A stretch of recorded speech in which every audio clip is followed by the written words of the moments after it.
Having sharp lawnmower blades is really important for the health of your lawn and how easy it is to mow your lawn. So let me show you how to sharpen your blades with a battery drill and a sharpening stone kit that you can get on Amazon. The kit I'm using today is the Grizzly Lawn Gear Lawnmower Blade Sharpening Kit. It comes with instructions, it comes with 3 wheels. I've got one in my drill already, and it comes with a little balancer. You can also use a nail on a wall as well, but I figured this thing actually works out quite well.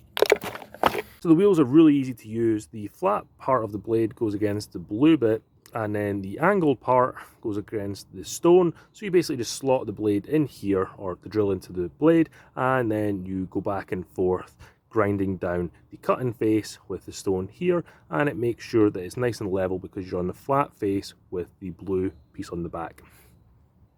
You also want to make sure that your drill is on the drill setting and on the fastest speed setting. If you have a vise or bench vise, that also works out well too.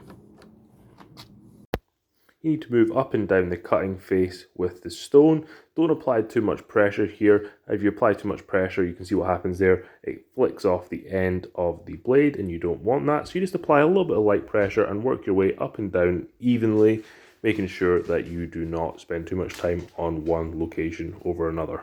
This is where you can see what the blade looked like before. Very dull. And then this is what it looks like just after a couple of minutes of working it. It's actually quite sharp now. Just need to work it a little bit more, and then I need to do the other side,